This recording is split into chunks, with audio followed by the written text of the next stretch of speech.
Isang mapagpalang araw mga kaugnayan. Ako naman po ay inyong William Nanulan. Isang makalikasang pagbati po para sa lahat. Ako po ang inyong kaugnayang Mamilmar Rubia.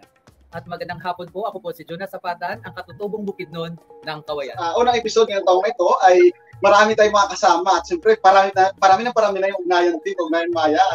Lumalaki na tayo. From the different countries and the Southeast. Hi, Rio and V. Good afternoon.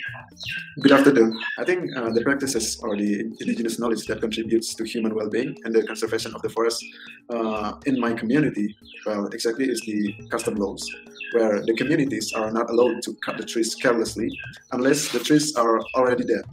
So the best practice in our community is the rotational cultivation, which is one of the farming that we do. Like by doing that practice, we also can people can also doing farming to feed their family as well as very sustainable for the Very forest. vital to know the practices and the system of indigenous youth in different countries because of this system or practices, we respect them. Well, my victories is when me and my generation can learn about our indigenous knowledge, and not just learn, but we can apply that in our life, and hope that one day we can give that knowledge to our next generation and so on. So One of the best contribution is to raise awareness, like campaign awareness. I encourage youth to really care about the forest.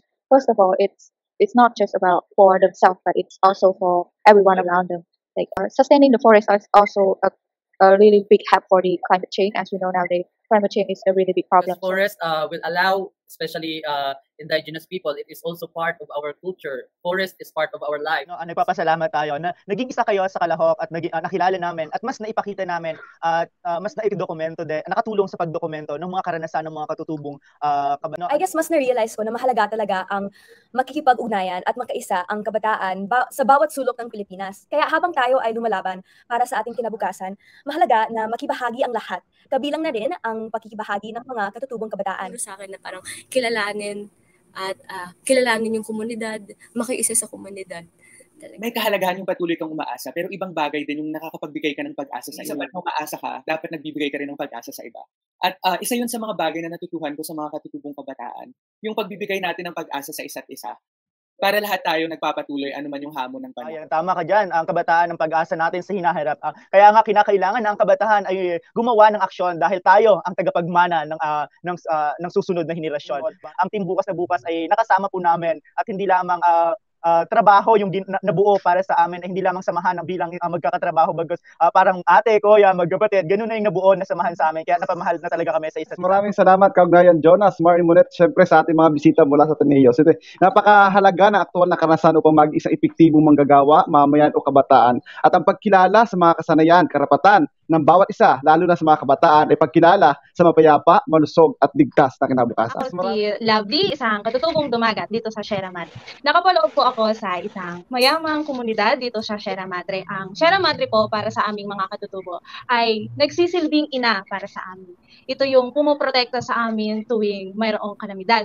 Ito rin po ang para sa aming mga katutubo ay nagsisilbing pagamutan dahil ang mayamang kagubatan ng Sierra Madre ay dito lang matatagpuan yung mga gamot tuwing mayroong sakit. Ito rin po ang nagbabahagi o nagbibigay sa amin ng pagkain at malinis na tubig. Sa muli, lovely sa lahat, mga kaugnayan, magandang hapon. So ako nga pala si Jason Sugidala, isang purong Blaan mula sa Malapatan, Sarangani Province. So ang aking katutubong komunidad ay Blaan. So trivia naman sa katutubong Blaan, meron kami gawad sa Manlilikan ng Bayan. Dalawa po ang Gamaba Awardee namin. So una ay si Fu Yabing Masalundulo or Gamaba Master. Dalawa naman ay si Bai Estelita Bantilan, ang aming Manlilikan ng Bayan sa Malapatan para sa mat living or paggawa ng banig. At isa pa, ang Sarangani, ang kauna-unahang LGU po sa Pilipinas na gumawa ng IP code kung saan ibinatay ito sa ating IPRA-law.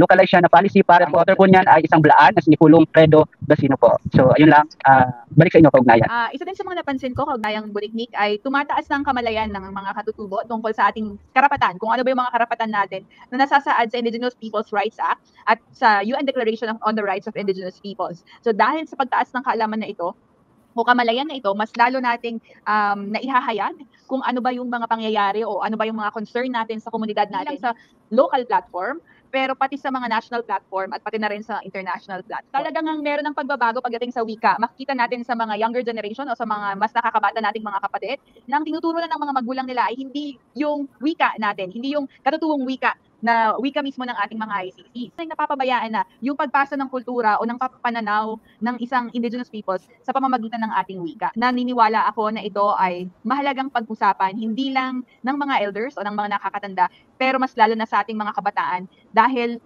pag ating pinag-uusapan ito, pinag-uusapan natin ang ating future at tayo din at future ng ating mga susunod na henerasyon.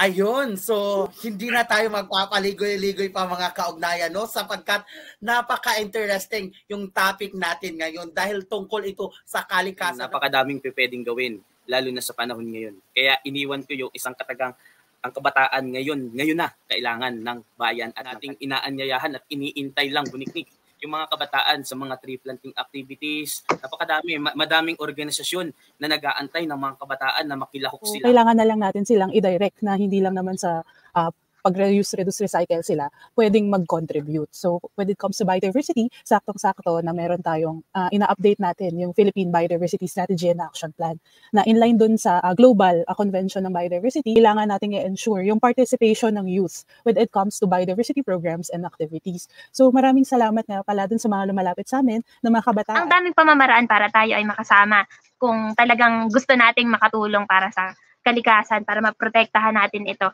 At napaka-specific ng mga sinabi ni Kaugnayang Angelo, lalo mula sa mga kabataan na talagang may mga initiative na nakikinig, mahawakan talaga o mahapdas talaga yung mga puso natin para sa kalikasan. At maraming ang pwedeng gawin kung talagang willing tayo at hindi lang manatili sa ating safe space. Ay marami tayong pwedeng gawin, marami tayong mga pamamaraan para makisangkot para sa mga gawaing pangkalikasan.